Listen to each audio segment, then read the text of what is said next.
Bismillahirrahmanirrahim. Assalamualaikum warahmatullahi wabarakatuh.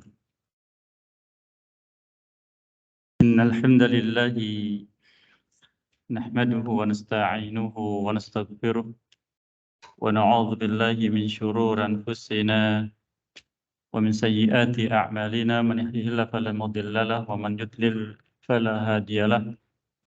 Wa asyhadu an la ilaha illallah wahdahu la syarika lahu wa asyhadu anna Muhammadan abduhu wa rasuluhu sallallahu alaihi wa ala alihi wa ashabihi wa man tabi'ahum bi ihsanin ila yaumiddin wa sallama tasliman katsira amma ba'd. Hadirin jamaah salat maghrib yang berbahagia, rahimani Allah iyyakum. Alhamdulillah Allah Jalla wa Ala masih memberikan kita kemudahan untuk bisa hadir kembali di majlis yang mulia ini. Semoga apa yang dilakukan mendapatkan keberkahan dan keridhaan darinya. Salat dan salam tak lupa juga untuk kita sampaikan kepada teladan kita dan pemimpin kita, Nabi kita Muhammad sallallahu alaihi wasallam, keluarganya, para sahabatnya, dan siapapun yang mengikuti jalan beliau sampai akhir zaman. Kita masih bersama faedah dari kitab Al-Wadih' fi Fiqhil Kitab wa Sunnah, penjelasan tentang fikih kitab dan sunnah yang tulis oleh Fadhilul Syekh Dr. Muhammad Badi' Musa hafizallahu taala. Masih bersama bab tentang pengurusan jenazah.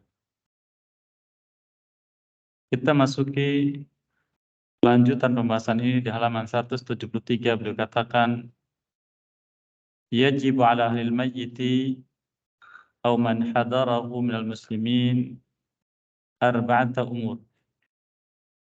Bagi keluarga mayit ketika mendapati ada salah seorang dari mereka meninggal dunia, atau siapapun yang hadir, baik kerabat atau tetangga dari kalangan kaum muslimin, ada 4 kewajiban. Yang pertama, memandikannya. Nanti akan kita dapatkan penjelasannya insyaallah ta'ala. Yang kedua, mengkafaninya. Yang ketiga, menyolatinya. Dan yang keempat, menguburkannya. Yaitu yang wajib atau masuk dalam kategori fardu kifayah. Kata beliau, awalan, yang pertama dari kewajiban itu yaitu al-ghuslu, memandikan jenazah. Tentang masalah mandikan ini, beliau katakan yang pertama, hukum mandikan jenazah. Ghuslul mayyiti fardu kifayatin 'alal muslimin. Memandikan mayit atau jenazah hukumnya fardu kifayah bagi kaum muslimin. Fardu kifayah masuk dalam kategori fardu, yaitu apa yang harus diketahui dan dilakukan, yang bila ditinggalkan berdosa. Dan ini ada 2 macam seperti yang kita jelaskan sebelumnya. Yang pertama, fardu ain. Fardu ain terkait dengan setiap pribadi. Siapapun tidak boleh meninggalkannya amal tersebut dan tidak boleh tidak tahu. Ini fardu ain. Seperti salat 5 waktu, siam Ramadan dan semisalnya. Yang kedua, fardu kifayah.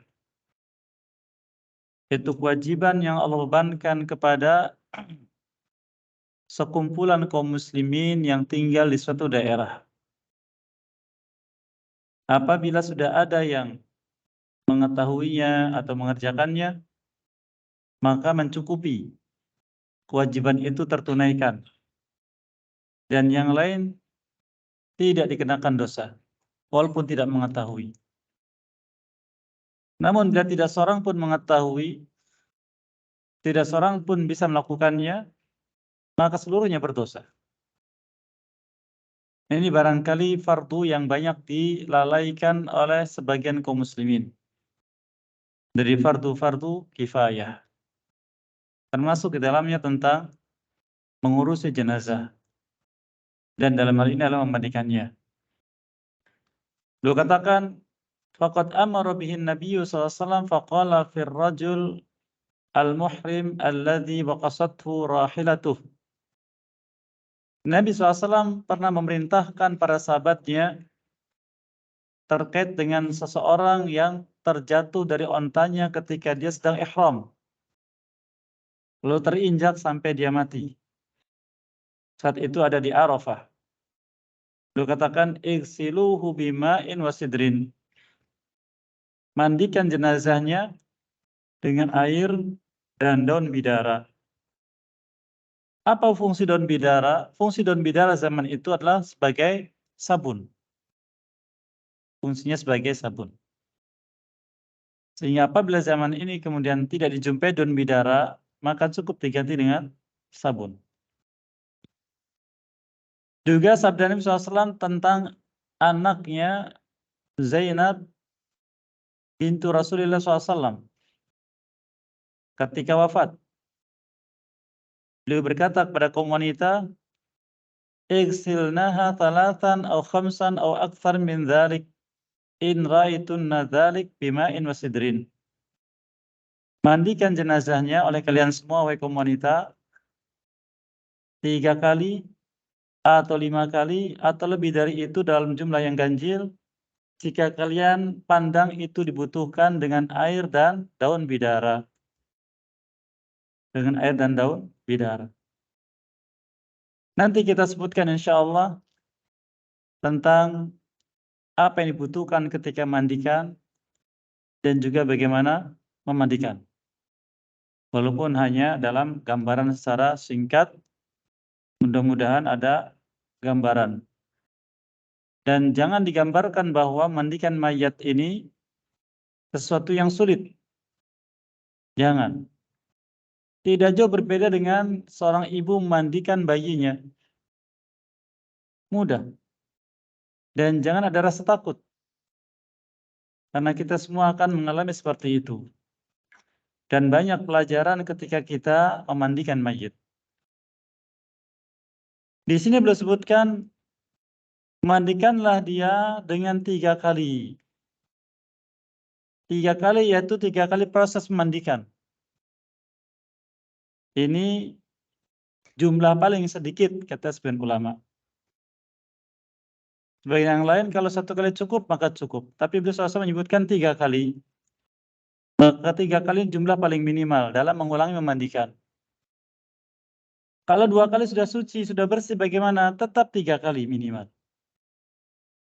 Kalau kurang, ternyata 4 kali sudah bersih, maka ditambah 1 lagi agar ganjil. Karena beliau katakan, salatan, atau khamsan, atau akthar min dzalik. 3 kali, atau 5 kali, atau lebih dari itu. Yaitu dalam jumlah yang ganjil. Kemudian yang kedua kata beliau, sifatul ghusli. Sifat memandikannya. Al-wajib fil ghusli an yu'ammama badanal mayyit bil ma'i marratan wahidah. Yang wajib, artinya terpenuhi tugas untuk memandikan mayit, yaitu dengan menyiramkan seluruh air ke tubuh mayit, walaupun sekali. Hatta law kana junuban, walaupun mayit ini dalam keadaan junub. Au haidhan, atau mayit wanita dalam keadaan haid. Wal mustahab fihi ma yali. Namun yang dianjurkan, dan ini sunnah dari Nabi SAW dalam mandikan mayit, seperti yang disebutkan dalam poin-poin berikut. Dan di sini beliau sebutkan. Yang pertama, an yuksala thalathan, atau khamsan, atau sab'an, atau akthar min dzalika ala ma yarahul mughassil. Mayit dimandikan 3 kali, atau 5 kali, atau 7 kali, atau lebih dari itu dalam jumlah yang ganjil, sesuai dengan pandangan orang yang memandikan. Wala an yakuna witran, dan jumlahnya ganjil. Wala yusrif fil ma', dan agar tidak berlebihan dalam menggunakan air. Sebelumnya tambahan faidah. Pertanyaan, siapa yang mandikan mayit? Yang mandikan mayit harus satu jenis. Kalau mayitnya laki-laki, maka siapa memandikan? Laki-laki juga. Kalau mayitnya perempuan, siapa memandikan? Perempuan juga. Kecuali suami istri, maka khusus. Boleh kalau mayitnya istrinya, maka suami yang mandikan. Atau suami, maka istri yang mandikan. Ini boleh, khusus.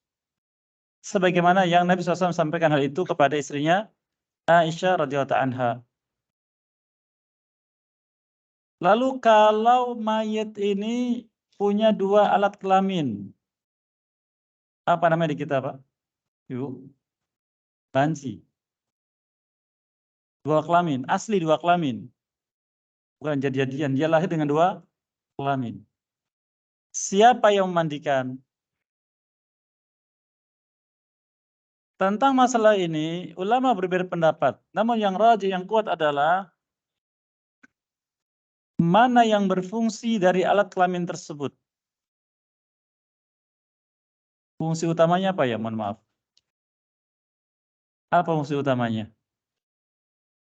Tiap hari buang air kecil. Maka dari 2 alat tersebut, mana yang berfungsi untuk buang air kecil, itulah berarti dia golongannya. Digolongkan kelamin tersebut. Bila air kencingnya keluar dari kelamin laki-laki, maka dia laki-laki. Walaupun dia bergaya hidup perempuan. Kalau yang berfungsi alat kelamin perempuan, maka dia golongan perempuan walaupun bergaya hidup laki-laki. Demikian. Ini dalam mandikan mayit. Dan tidak boleh lawan jenis saling memandikan kecuali suami istri tadi. Lalu siapa yang didahulukan untuk mandikan mayit? Yang didahulukan untuk mandikan mayit adalah yang pertama bila mayit berwasiat. Kadang sebagian orang ketika menjelang wafatnya berwasiat, kalau saya mati nanti, tolong mayat saya yang mandikan fulan. Apakah sahabatnya, atau orang alim, atau gurunya, disebutkan fulan tolong mandikan jenazah saya. Maka dia didahulukan. Yang kedua, pasangan hidupnya. Suaminya atau istrinya. Adapun anak-anaknya kalau lawan jenis maka tidak.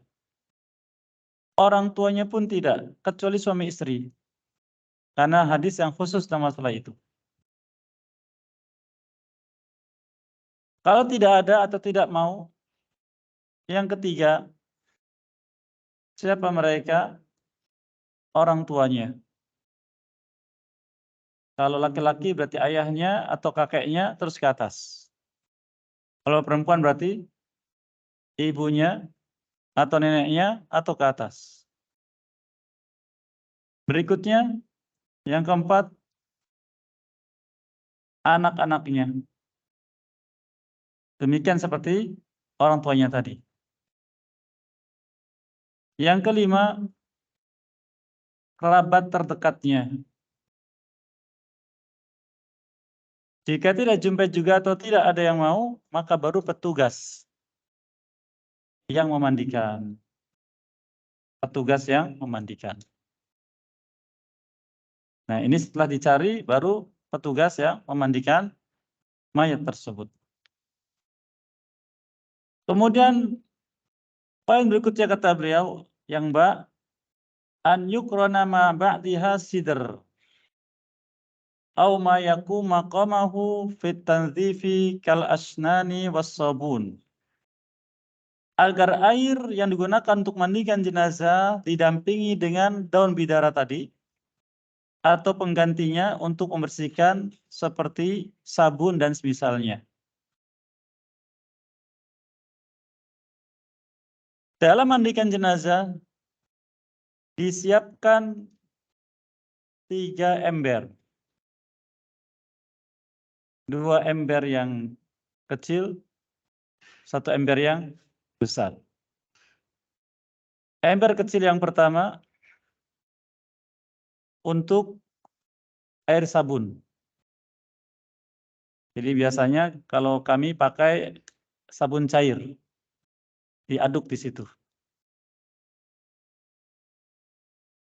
Air yang kedua untuk kapur barus. Kapur barus atau di sini apa namanya? Kamper atau karbol ditumbuk. Ditumbuk sampai halus. Lalu dimasukkan ke air ember tadi yang kedua, bercampur. Yang ketiga, ember besar untuk menampung air yang digunakan untuk menyiram. Nah, ini yang disediakan. 3 ember air. Yang jim kata beliau, an yukhlita ma akhiri ghuslatin minha syai'un nattib. Di siraman terakhir dicampur dengan wangian. Wal kafur aula, kafur yaitu kafur barus tadi. Jadi kafur itu bukan kapur bahasa kita ya. Yang dari batu bukan. Kafur itu memang jenis wangian yang diambil dari batu. Disebut dengan kafur barus karena dari daerah Barus di Sumatera Utara asalnya. Wa yustathna min dzalika al-muhrim, kecuali orang yang mati dalam keadaan ihram. Dalam keadaan ihram yaitu dalam keadaan dia melaksanakan ibadah umroh atau haji dan belum tahallul. Pakaiannya masih pakaian ihram. Bagi laki-laki yang 2 lembar kain putih. Maka untuk mayit yang mati dalam keadaan ihram, Nabi kita sabda SAW, la tuhannituhu wa la tukhammiru ra'sahu fa innahu yub'atsu yaumil qiyamati mulabiya. Ketika dimandikan jangan kalian beri wewangian. Dan ketika dikafani jangan ditutup mukanya, kepala dan mukanya. Itu kepalanya. Sebab dia dibangkitkan pada hari kiamat dalam keadaan bertalbiyah. Jadi manusia di hari kiamat nanti dibangkitkan sesuai dengan bagaimana dia matinya. Ya, yang mati ihram bertalbiyah. Kemudian yang dal kedua katakan an yusarriha syar dan agar rambutnya dibiarkan terurai untuk laki-laki. Wa yuj'alu sya'rul mar'ati bi thalatha dhafair wa yulqa khalfaha. Adapun bila mayit ini perempuan, maka rambutnya yang panjang itu dibikin 3 kepangan. Jadi kepang kanan, kepang kiri, dan tengah. Lalu disimpan di belakang. Kemudian yang an yubda bimawadil wudu' minhu. Untuk mulai mandikan maka diwudukan lebih dahulu. Jadi sebelum proses mandikan, wudu dulu. Jadi seperti mandi junub. Kemudian beliau katakan, an yuksala bi khirqatin wa nahwiha ba'da sitri auratihi wa tajridihi an thiyabihi. Ketika mayit sudah ditempatkan di tempat pemandian, maka sebelum pakaiannya dilepaskan, tubuhnya ditutup dengan kain. Yaitu dari dada sampai betis. Kalau perempuan. Kalau laki-laki dari pusar sampai betis. Ditutup. Lalu dilepas bajunya. Dilepas bajunya. Bila badannya masih lentur, mudah dilepas. Tapi bila sudah kaku maka tidak masalah digunting. Bajunya digunting. Ya. Kemudian dalam memandikan mayit, setelah mayit ditempatkan di pemandian dan yang memandikan ini kalau bisa maksimal 3 orang. 1 orang yang ahli untuk membimbing dan 2 orang yang bantu. 2 orang yang membantu. Dan sebagian ahli menyebutkan kalau bisa dari keluarganya, yang tadi kita sebutkan, yang satu orang yang paling saleh dari keluarganya. Yang satu lagi orang yang paling jelek akhlaknya atau kehidupannya. Kalau bahasa sini apa namanya? Hah? Paling apa? Ya begitu ya. Untuk apa itu? Kalau orang saleh, dia akan selalu mendoakannya. Setiap menyentuh, dia mendoakannya. Kalau orang yang kedua, mudah-mudahan dengan melihat mayit ini, dia sadar dan bertobat. Itu faedahnya. Baik, setelah mayit dilepas bajunya, sebelum proses memandikan, maka diangkat badannya sekitar 30 atau 45 derajat. 30 atau 45 derajat. Jadi mungkin segini ya, diangkat. Kemudian dipencet atau diurut-urut perut bagian kirinya. Ditahan begini. Makanya butuh 2 orang untuk membantu. Diurut perutnya. Untuk apa itu? Agar kotoran yang masih tersisa di perut keluar. Kemudian diistinjakan. Diistinjakan. Tanpa melihat kemaluannya. Tetap tutup dengan kain. Kalau dirasa sudah cukup, maka jari telunjuk diberi kain. Lalu dioleskan mohon maaf saya contohkan di sini, di lubang anus. Masih ada tidak kotorannya? Kalau masih ada, lanjutkan lagi. Lanjutkan lagi, diurut perutnya. Disiram lagi. Coba lagi. Kalau sudah bersih, cukup. Kalau ternyata tidak bersih-bersih sampai butuh waktu yang lama, kata sebagian ulama yang ahli masalah ini, maka disiapkan kapas, lalu ditutup lubangnya. Ditutup lubang anusnya dengan kapas, agar tidak keluar lagi. Karena sudah tidak lagi apa? Ada kemampuan dari mayit untuk menahan. Karena lubangnya sudah tidak lagi elastis. Nah, setelah suci, baru kemudian diwudukan. Dan tidak ada kaitannya orang yang mensucikan itu, kaitannya kamu banyak dosanya. Ganti yang kedua. Coba kamu istinjakan lagi. Belum bersih juga, kamu juga banyak dosanya. Nah, tidak ada hubungannya. Tidak ada. Sehingga akan menimbulkan aib bagi mayit. Wah, itu sudah 10 orang yang mengistinjakan tidak suci-suci. Aib bagi mayit. Karena memang lubangnya sudah tidak elastis, terbuka. Selesai dibalikan lagi, berbaring, dan ini tidak ada ketentuan apakah harus menghadap kiblat atau menghadap kemana, tidak ada. Mana yang mungkin, mana yang mudah. Kemudian diwudukkan.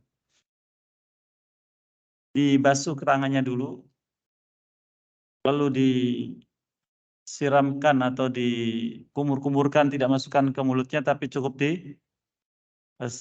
oleskan begini, bagian ke hidungnya, sambil dibersihkan. Disiramkan mukanya, semuanya 3 kali. Tangan kanannya, tangan kirinya, kaki kanan, tangan kanan, tangan kiri, kemudian kepala diusapkan, kemudian kaki kanan dan kaki kiri. Selesai, maka apabila kata sebagian ulama mau dimandikan, dibersihkan dulu bagian tubuhnya yang lain. Kumisnya kalau laki-laki dicukur. Jenggotnya tidak dibiarkan, kumisnya dicukur. Kuku tangan, kuku kaki digunting. Dan ini afdalnya sebelum wudhu tadi. Ustadz, kalau kuku digunting katanya jadi apa? Nah, itu khurafat, tidak ada hubungan sama sekali. Jadi Islam mengajari kita agar mayat ini benar-benar dalam keadaan bersih. Itulah salonnya jenazah muslim ketika dimandikan. Ketika sudah diwudukan tadi, kemudian dimiringkan ke sebelah kiri. Nah, makanya butuh dua bantuan tadi. Dimiringkan sebelah kiri, lalu disiramkan tubuh bagian kanannya dengan air yang di ember besar. Kemudian disiramkan juga dengan air sabun dan digosok. Lalu dimiringkan ke sebelah kanan, disiram bagian kirinya, juga disiram dengan air sabun dan digosok semuanya. Lengan, badan, sampai kaki, sampai bagian-bagian kemaluan disiram semua. Lalu dikembalikan telentang dan disiram semuanya. Dirasa sudah terkena semua, lihat masih ada kotoran atau sudah bersih. Karena ini sudah dihitung satu kali. Sudah dihitung satu kali. Kemudian diulangi lagi kali yang kedua, miringkan ke kiri. Ya, wudhunya cukup sekali tadi. Miringkan ke kiri, miringkan ke kanan, kemudian telentang, disiram lagi. Ini 2 kali. Kemudian baru kali yang ketiga dengan air kapur barus tadi. Yang terakhir disiramnya dengan air kapur barus. Maka selesai itu 3 kali. Jadi air kapur barus digunakan untuk siraman yang terakhir, mandi yang terakhir. Ini gambaran memandikan. Kira-kira berani tidak? Bisa? Nah, harus berani. Mudah ya? Mudah. Ya, kalau belum berani karena belum pernah, minta orang yang berpengalaman. Ustadz, tolong dampingi saya. Nanti saya ngasih petunjuk. Nah, ini memandikan. Sudah dimandikan, maka kain yang menutup auratnya tadi sebelum diganti dilap dulu tubuhnya dengan handuk agar kering. Nah, agar kering. Dan untuk rambut tadi tidak mengapa sambil disampo ketika dimandikan bersama sabun yang disiram. Setelah dikeringkan, maka ambil kain yang baru, ditutupkan di atas auratnya, diambil kain yang basah tadi. Ya, sambil dihanduk bagian yang masih basah. Sampai benar-benar kering. Lalu ambil kain yang panjang, ditutup seluruh tubuhnya. Karena tubuhnya aurat. Ini selesai mandikan mayit. Kemudian kain kafan. Ya, kain kafan. Kain kafan ini afdolnya disiapkan sebelum mayit dimandikan. Jadi sebelum mayit dimandikan, kain kafan sudah disiapkan. Sehingga ketika mayit selesai dimandikan, dia langsung diangkat ke kain kafannya. Yang hendaknya tidak jauh jaraknya antara tempat mandikan dengan kain kafannya. Dan jangan ada yang melihat mayit ketika dikafani, kecuali yang bertugas mengkafani saja. Karena tubuhnya aurat.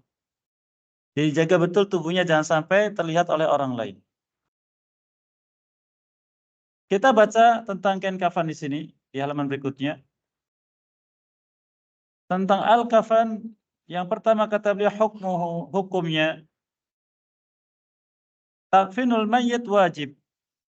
Mengkafani mayit wajib. Karena sebagai pakaian bagi mayit. Sebagaimana hadis yang disebutkan tadi tentang orang yang mati dalam keadaan ihram. Sama hadisnya.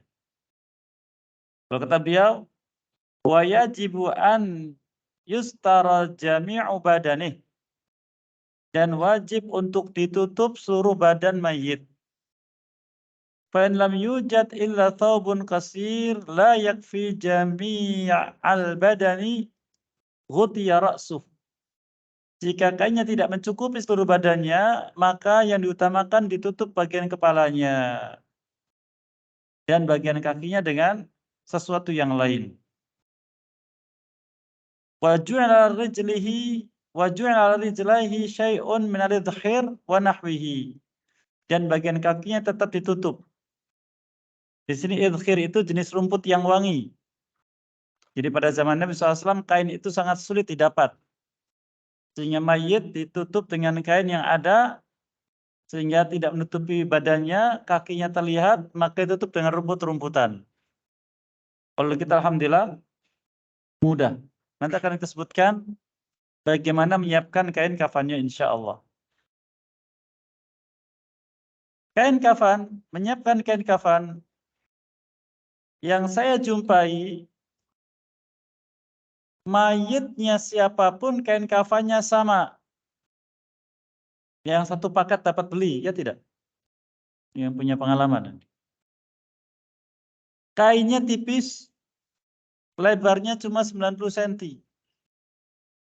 Ini cukup hanya untuk anak-anak. Maka untuk menyiapkan kain kafan, asal kain kafan itu kalau kita kembali kepada hadis-hadis Nabi SAW, baik laki atau perempuan, cukup 3 lembar. 3 lembar. Tapi dalam mazhab Syafi'i dan Hambali, kain kafan ini untuk perempuan dibedakan. Bahkan untuk laki-laki juga kadang disamakan. Yaitu 2 lembar kain, 1 lembar sarung, 1 lembar jubah, 1 potong kerudung. Jadi berapa itu? 5. Ustadz, kalau kainnya tidak ada kecuali 1 tidak masalah.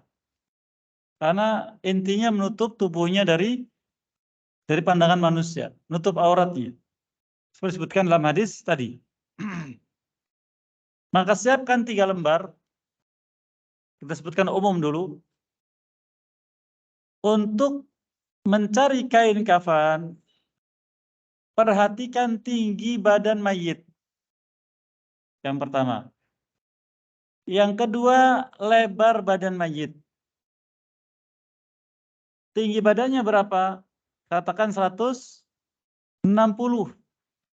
Rata-rata orang Indonesia, 160. Maka sepertiganya ditambahkan. Berarti berapa? 160 bagi 3 berapa?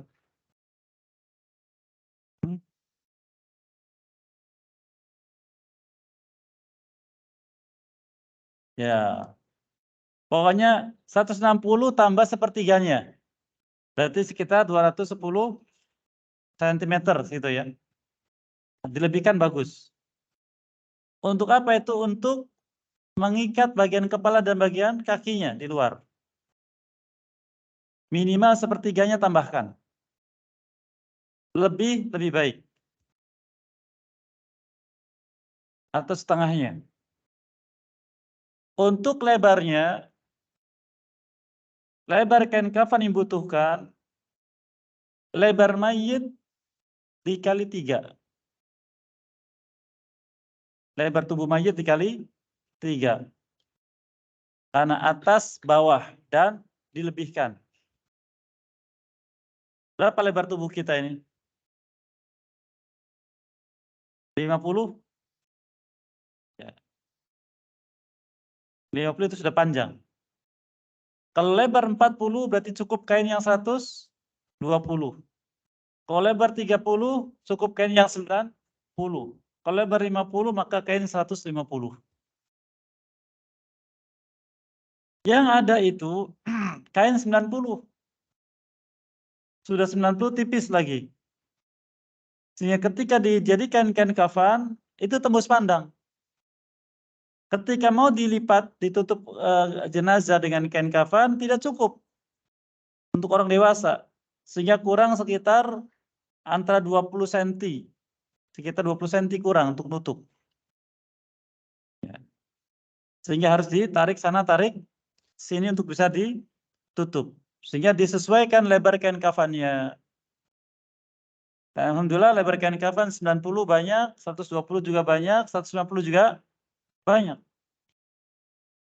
Jadi disiapkan sesuai dengan keadaan mayit. Setelah kita siapkan kain kafan, berarti kalau tadi tinggi mayit 160, berarti butuh kain kafannya katakan 2 meter seperempat kali 3. Berapa kali 3? 7 meter ya. 7 meter. 7 meter ini hanya untuk kain dibagi 3 nanti. Maka tambahkan kain lagi sekitar cukup setengah meter, dipotong untuk jadikan ke talinya. Dijadikan tali. Dan tali ini antara 5 potong sampai 7 potong. Tergantung kebutuhan dalam jumlah ganjil. 5 potong sampai 7 potong. Ada gambaran? Ini awang-awang nih ya. Baik. Sudah kita potong talinya, 5 misalkan 5 potong atau 7 potong. Maka siapkan apakah di bawah atau di kasur. Talinya dulu dipasang, diperkirakan. Satu di kaki, satu di kepala. Satu lagi di betis, satu lagi di dada. Satu lagi di paha, satu lagi di perut. Satu lagi di atas kemaluannya. 7 potong. Kalau ternyata ada 5, ya 5 dikira-kirakan. Sudah, hamparkan kain yang pertama di atas tali tadi. Mengikuti keadaan tali. Dan tali ini dipasang mengikuti tinggi mayit. Disesuaikan dengan tinggi mayitnya. Yang bagian kepala sebelah mana, bagian kaki sebelah mana. Mengikuti. Dihamparkan kain yang pertama. Setiap dihamparkan kain, maka ditaburi kapur barus yang sudah dihaluskan dan minyak wangi. Siapkan minyak wangi dan kapur barus yang sudah ditumbuk. Setiap dihamparkan, ditaburkan dan diolesi. Sudah, hamparkan kain yang kedua, pun begitu. Taburi kapur barus dan diolesi dengan minyak wangi. Kemudian hamparkan kain yang ketiga, pun demikian sama. Kemudian ambil kain kira-kira setengah meter tambahan. Kain setengah meter tambahan. Lalu simpan di tengah-tengah yang di mana di situ ditempatkan, mohon maaf, bagian belakang mayit. Bagian pantatnya. Kemudian kain ini di atasnya diberi kapas. Biasanya kapas gulung pakainya. Kapas gulung dipotong. Secukupnya, simpan di tengah-tengah, kemudian taburi minyak wangi dan kapur barus yang sudah dihaluskan. Sudah? Lalu letakkan mayit di atasnya. Pantatnya disesuaikan dengan kapas tadi. Apa fungsinya kapas kalau ditaruhnya di pantat? Barangkali, kata ahli, masih ada yang tersisa keluar, itu tertahan oleh kapas. Setelah diletakkan, kain penutup aurat jangan langsung dibuka. Biarkan mayit dalam keadaan tertutup, kain penutupnya. Kemudian kain yang setengah meter tadi lipat, dimasukkan ke selangkangan mayit. Jadi ikuti Pak. Sebagai apa itu? Popoknya. Sebagai popok. Untuk menahan tadi, menahan barangkali. Tapi tidak harus. Intinya 3. Kalau sudah maka barulah dipakaikan kain kafan ke mayit. 2 orang, 1 di ujung kaki, 1 di ujung kepala. Tarik bagian kanan dulu. Dilipatkan ke bagian atas tubuh mayit dari dalam, atau maaf, di atas tubuh mayit, dan kain penutup aurat jangan dibuka. Biarkan kain itu tertutup kain tadi. Ada gambaran? Biarkan tertutup kain tadi. Setelah kain yang bagian kanan ditarik di atas mayit, baru kain kirinya ditarik. Maka mayit tertutup belum? Tertutup belum? Sudah? Kalau sudah, tariklah kain penutup auratnya, karena sudah tertutup jasadnya. Sehingga auratnya tidak terbuka. Maka tertutup. Baru kemudian dirapihkan. Sebagian pendapat dalam mazhab, sebelum kain kafan ditutupkan, maka bagian sujudnya diberi kapas. Pernah lihat ya? Bagian sujudnya dan bagian sela-sela tubuhnya diberi kapas. Ketiaknya diberi kapas. Sela-sela jari diberi kapas. Sela-sela jari kaki, jari tangan diberi kapas. Diberi kapas. Ini boleh-boleh saja. Sudah? Baru kemudian kain yang kedua dipasang. Sama, bagian kanan dulu. Lalu bagian kiri. Bersamaan antara ujung kaki dengan ujung kepala. Sehingga rapih. Baru kemudian yang ketiga. Setelah 3 lembar kain tertutup, baru diikat. Diikat bagi semua tubuhnya, bagian kepala dan bagian kaki. Adapun untuk bentuk ujungnya, tidak ada aturan khusus. Kalau di kita kan biasanya dibikin apa itu? Dibikin bunga ya. Ya, dibikin bunga atas bawah. Tidak ada aturan khusus. Manapun yang lumrah silahkan. Kalau negeri Arab cuma dipelintir saja karena panjang, lalu taruh di atas kepala. Lalu diikat. Yang kaki di atas kaki, lalu diikat. Jadi tidak ada aturan khusus untuk mengikat yang ujung-ujungnya tadi. Ada gambaran tidak? Ada. Seperti butuh praktek ya. Artinya kita majelisnya pada maghrib, jadi tidak cukup untuk praktek. Cuma gambaran saja. Kalau mandi saya kira sudah ada gambaran ya, mandikan. Nah paling butuh praktek untuk apa? Mengkafani tadi. Tidak masalah nanti. Baik, ini tentang mengkafani. Kemudian, dan kain kafan ini sangat dianjurkan berwarna putih. Kain kafan dianjurkan berwarna putih. Seperti yang disebutkan misalnya hal tersebut. Adapun jenis kain kafan yang kedua, tadi secara umum sekarang yang 5 lembar tadi. 5 lembar tadi sama 2 lembar dengan cara yang pertama tadi. 1 lembar dihamparkan di atas tali. Dikasih apa? Kapur barus dan minyak wangi. Lalu lembaran yang kedua sama. Baru kemudian dipasang sarungnya.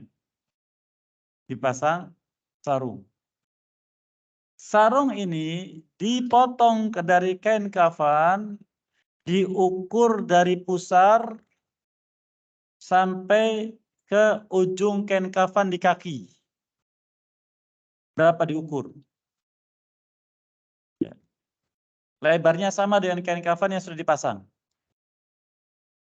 Lalu dihamparkan.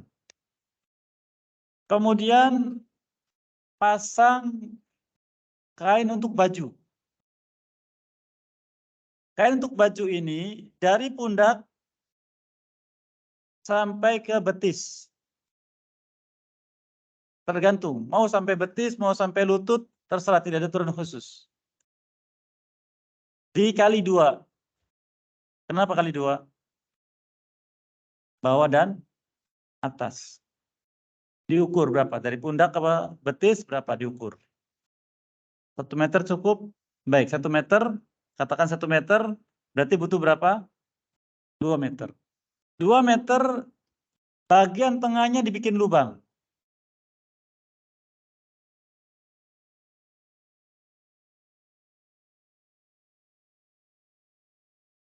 Begini. Lipat lagi. Dipotong. Sedikit aja dipotong. Ketika dibuka jadi lubang cukup untuk kepala.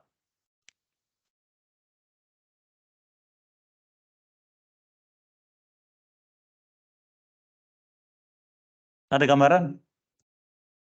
Kain 2 meter dilipat maka jadi 1 meter. Lalu dilipat lagi, potong bagian tengahnya. Jadilah untuk kepala. Maka disimpan di tempat untuk kepala. Dan yang satunya dilebarkan ke atas. Ada gambaran? Baik. Satu kain lagi untuk kerudung. Untuk kerudung ini butuh paling 1/4 meter. Hanya untuk menutup bagian kepalanya. Dan itu disimpan di bawah baju tadi. Ketika mayat sudah dimandikan, ini untuk wanita. Simpan mayat di situ, masukkan kain tadi ke lubang, kepalanya ke lubang tadi. Kerudungnya diikatkan di kepalanya, menutup rambutnya.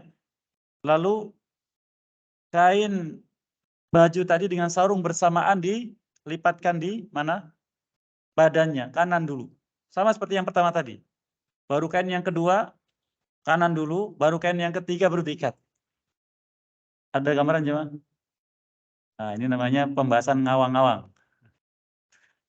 Karena yang butuh praktek, ya. Baik, barakallahu fikum. Mudah-mudahan nanti ada ide dari DKM untuk praktek mengkafani biar lebih ada gambaran. Kalau dulu saya lupa berapa tahun yang lalu pernah di sini ada praktek pengurusan jenazah. Ini barangkali karena keterbatasan waktu, apa yang baik semua diberkahi dan mudahkan mengamalkannya, dan apa yang keliru semua dimaafkan dan diampuni dosa kita sekalian. Jazakumullahu khairan fikum wa sallallahu Muhammadin wa ala alihi wa sahbihi ajmain. Assalamualaikum warahmatullahi wabarakatuh.